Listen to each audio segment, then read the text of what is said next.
won't be out with us on this trip. He sustained the injury in the game yesterday. We're not sure how long exactly it'll be. Gino is day-to-day. He may join us on the trip, won't start the trip with us, but he may join us on the trip. Is there any concern that Hornquist could be something long-term? No, not from our trainer's perspective right now. No, they anticipate that, as I said, by not coming on the trip, he's going to be out for a week, and they feel it's roughly about that timeline. Mike? Upper body, lower body?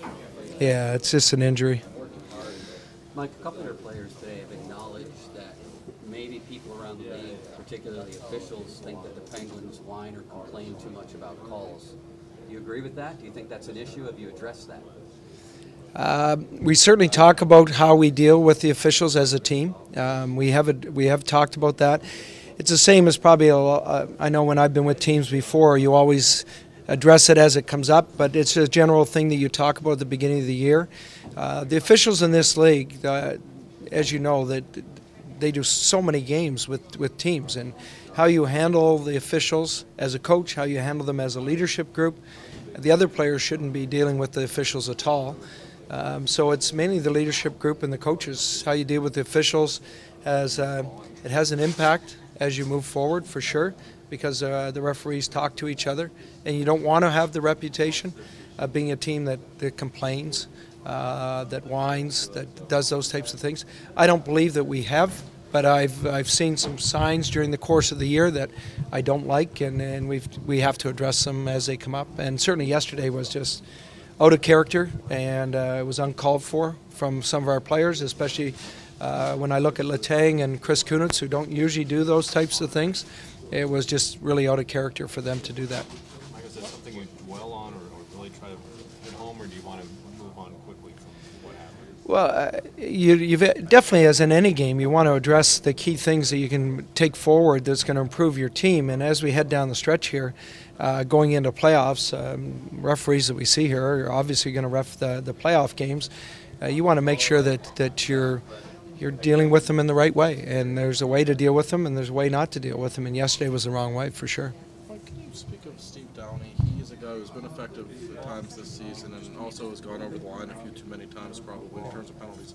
How does he remain a physical presence but not go too far? What's the key for him? As we talk to Downs about on an ongoing basis, and he knows, is just allowing his game to be who he is, because he's a very effective player, and he's done a great job for us this year in that area. But where he gets overboard is when his emotions get out of control and he starts to get on the referees, or he starts to maybe take a penalty that he shouldn't take, an undisciplined penalty, and that's what catches him. Other than that, though, his game has been good. So we have to keep him in check. He has to keep himself in check. And I think if he does that effectively, he keeps the other team off balance. And that's a Steve Downey that we want to see. So the next few games here for us is a good opportunity for him to get rid of what he did yesterday and to get back into the way he needs to play. And the other part of it is sometimes he gets caught with a hook or a hold. And those are things we've talked about. And I believe he's been a lot better in that area of the game. Mike, do you have a player that can play a Hornquist type of game on that top line that you can move up? Well, that's the thing you always talk about with your players is whenever somebody goes down, as we talked about in December, other players have to rise up, and it's their chance now to get an opportunity to play more minutes, to play in a situation maybe they haven't played in before. Can a player replace Hornquist? Hornquist plays a pretty unique game, and he's been very effective for us. And I'm excited to give that opportunity to some other guys and look for them to step up, because they have in the past, as we saw when we had a lot of injuries, guys have been able to step up, bring that type of game. And we had Hornquist out, I believe it was, for 6 weeks before. It's not going to be nearly that long. Hopefully it won't be very long after this weekend that we get him back.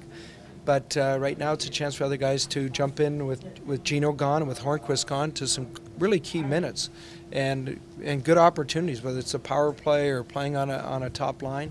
That should be really exciting for guys.